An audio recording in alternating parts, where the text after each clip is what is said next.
Hi மக்களே! இன்னைக்கு பார்த்தீங்கன்னா, நம்ம சேனல்ல கோதுமை தோசை வாங்க எப்படி செய்யலான்னு பார்க்கலாம். நம்ம நார்மலா கோதுமை மாவ அப்படியே கரைச்சி செய்வோம். இப்போ பார்த்தீங்கன்னா, நம்ம ஒரு டிஃப்ரெண்ட்டா செய்ய போறோங்க. இந்த மாரி மாவ கொஞ்சம் லைட்டா வறுத்துட்டு செஞ்சீங்கன்னா, கோதுமை தோசை நல்லா வாசமா, மணமா இருக்கும். அந்த மாவுல இருக்கிற பச்சை வாசனைலாம் போயிடும். அந்த டேஸ்ட்டும் பார்த்தீங்கன்னா, உங்களுக்கு சூப்பரா இருக்கும். ஓகேங்களா?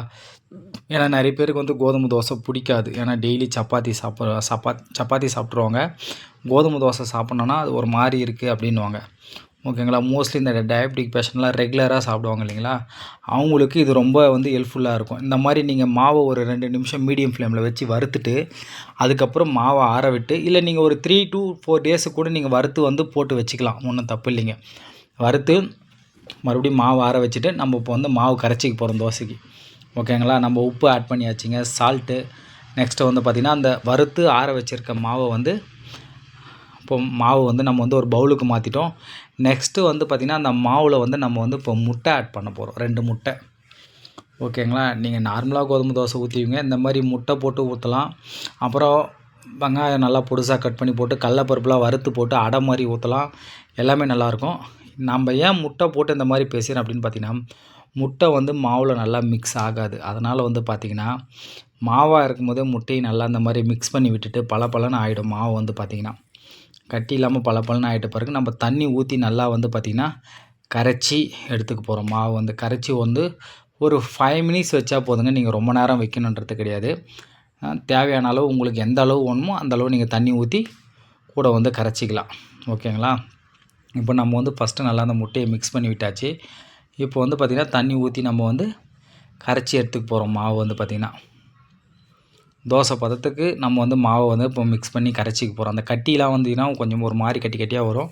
நீங்கள் கொஞ்சம் பொறுமையாக கரைச்சிங்கன்னா மாவு ஒரு 5 மினிட்ஸ் நல்லா கரைச்சிங்கன்னா ரெடி ஆகிடும். ஓகேங்களா? இப்போ தண்ணி ஊற்றி கொஞ்சம் கொஞ்சமாக தேவையான அளவு தண்ணி ஊற்றி நீங்கள் கரைச்சி எடுத்துக்கலாம்.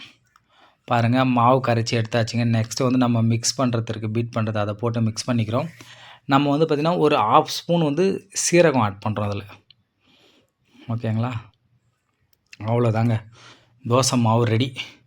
ஆல்ரெடி நம்ம 5 மினிட்ஸ் வச்சுட்டோம். இப்போ அப்படியே நம்ம பார்த்திங்கன்னா மிக்ஸ் பண்ணிவிட்டு நம்ம தோசை இப்போ ஊற்ற போகிறோம். ஓகேங்களா? ஆல்ரெடி நம்ம தோசை கல் வச்சாச்சுங்க.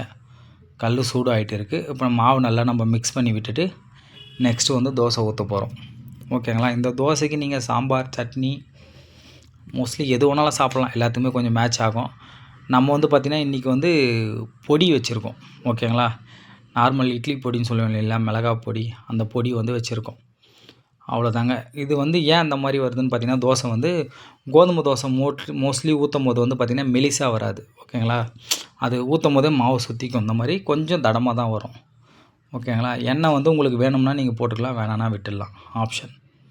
ஓகேங்களா? நம்ம எப்பயுமே செக்கு எண்ணெய் தாங்க யூஸ் பண்ணுவோம். செக்கு எண்ணெய் உடம்புக்கு நல்லது, ஹெல்த்தியும் வேறு. நீங்கள் செக்கு எண்ணெய் யூஸ் பண்ணிக்கோங்க. அவ்வளோதாங்க, தோசை ரெடி. இந்த மாதிரி 2 டைம் திருப்பி போட்டோம் அப்படின்னா அந்த சைடு நல்லா பாயில் ஆகிடுச்சு. மறுபடியும் இந்த சைடு திருப்பி போடுறோம். திருப்பி போட்டோம்னா தோசை ரெடியாக. ரொம்ப தண்ணியாக கரைச்சிட்டோம்னா தோசை பார்த்திங்கன்னா வளவளன்னு இருக்கும். திருப்பும் போது இது ஒரு மாதிரி இருக்கும். தோசை ரெடி ஆகிடுச்சிங்க.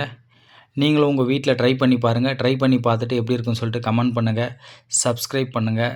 சேனலை லைக் பண்ணுங்கள். வீடியோவை ஷேர் பண்ணுங்கள். நம்ம நார்மல் இட்லி பொடி இருக்குது இல்லைங்களா, அந்த இட்லி பொடியில் நம்ம எண்ணெய் சூடு பண்ணி பூண்டு மட்டும் கொஞ்சம் வதக்கி அது கூட ஆஃப் பண்ணிவிட்டு ஆற விட்டு பொடி ஆட் பண்ணியிருக்கோம். பூண்டு ஆட் பண்ணி சாப்பிட்டா இந்த மாதிரி நமக்கு பிடிக்கும், அதனால் ஆட் பண்ணியிருக்கோம். இல்லாதவங்க நீங்கள் நார்மலாக கூட சாப்பிட்டுக்கலாம். தோசை பாருங்கள், சூப்பராக வந்திருக்கு. தேங்க்யூ.